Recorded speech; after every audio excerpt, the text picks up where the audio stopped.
खुदा में आपकी सलामती हो। आज मैं फिर मुकद्दस लूका की इंजील उसका 9वां बाब उसकी 24वीं आयत, और ये एक बड़ी मुश्किल बात जो यीशु मसीह ने हमारे ज़िम्मे कर दी। उन्होंने फरमाया, अगर कोई मेरे पीछे आना चाहता है तो फिर अपनी सलीब उठाए।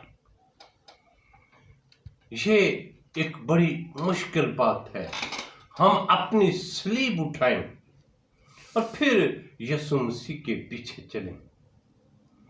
खुदा में यीशु मसीह ने अपनी सलीब उठाई और हमें उन्होंने अपनी सलीब उठाने का मशवरा दिया है और उन्होंने हुक्म किया है, क्योंकि वो जानते थे कि जो सलीब मैं उठा रहा हूं वो ये मेरे शागिर्द और मेरे मानने वाले और मेरी कलीसिया नहीं उठा सकेगी। यीशु मसीह की सलीब बहुत भारी सलीब थी और यीशु मसीह की सलीब का मतलब ये है कि वो हमारे कफारे के लिए मसलूब हो रहा था, हमारी मुआफ़ी के लिए मसलूब हो रहा था। उसने हमारी मुआफ़ी की सलीब उठाई है, उसने हमारे लिए हमारी निजात की सलीब उठाई है और हमें वो अपनी सलीब उठाने की बात कहते हैं। इसका मतलब है कि हम उन ख्वाहिशात को, उन मादी चीज़ों की ख्वाहिशों को, ये इंसान जो है इसमें कौन सी ख्वाहिश नहीं, इसमें हर तरह का लालच पाया जाता है और उस लालच की बुनियाद पर ये दुख उठाना पसंद नहीं करता। और यहाँ मैं ये यूं भी कह सकता हूँ कि हम सुख में रहना पसंद करते हैं, हम दुख नहीं पसंद करते। इसलिए यीशु मसीह ने कहा कि तुम अपनी सलीब उठाओ, जितनी उठा सकते हो। कितनी ख्वाहिशात हैं जिनको हम रद्द कर सकते हैं, अपने खुदावंद के लिए तर्क कर सकते हैं। मैं जानता हूं जब हम विजिट के लिए निकलते हैं तो फिर हम जानते हैं कि किस तरह से दुख उठाना पड़ता है, कितनी मुश्किलात जो है बर्दाश्त करनी पड़ती हैं। और फिर मैंने किताब मुकद्दस में से सीखा है, जितने भी यीशु मसीह के शागिर्द थे उन्होंने कितनी सलीब उठाई, उन्होंने कितना दुख उठाया।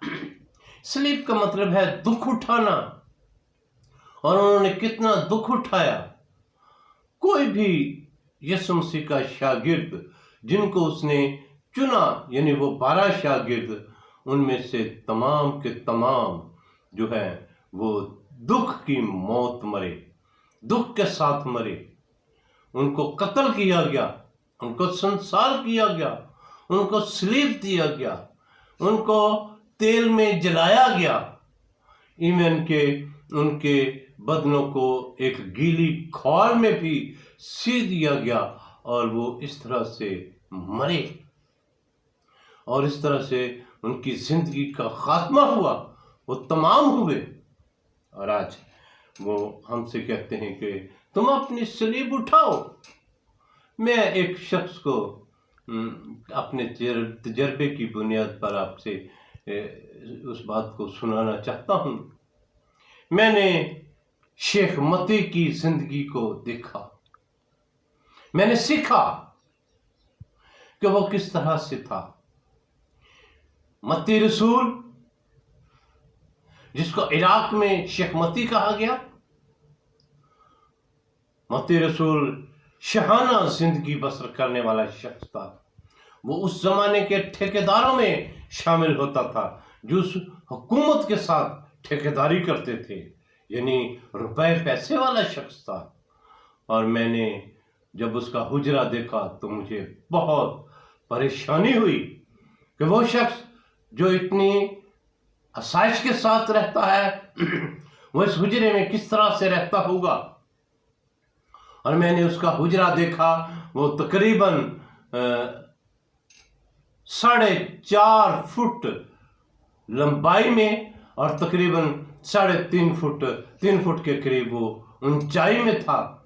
और मैं अगर पंजाबी में इसको पूरे तौर से आपको बात बता सकूं कि जिन्हों से कोर ना कहने आ, इस तरह का एक बड़े पहाड़ पर उसका ऐसा हुजरा बना हुआ था। और वहां पर जो तख्ती बाहर लगी हुई थी वहां वो शेख मती लिखा हुआ था।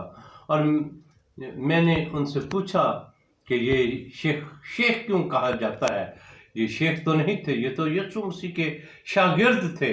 तो उन्होंने कहा कि अरबी ज़बान में इराक में इसको जो है वो बुजुर्ग का लक़ब दिया गया, उसको शेख मती कहा गया, यानी बुजुर्ग मती।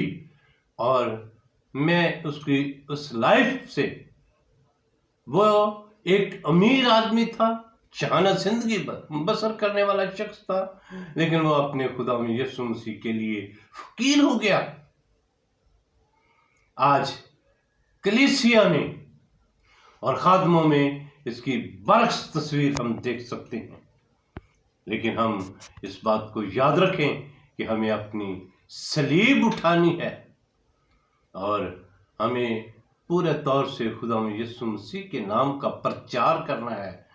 मेरे पास कोई और अल्फाज नहीं जो मैं आपकी खिदमत में अर्ज करूं, बस यही कि अपने खुदावंद यीशु मसीह के पैरोकार हो जाएं और जिस तरह से यीशु मसीह ने फरमाया है हम अपनी ज़िंदगी को बसर करें। खुदावंद आज के कलाम के वसीले से आपको कसरत से बरकत बख्शे। आमीन।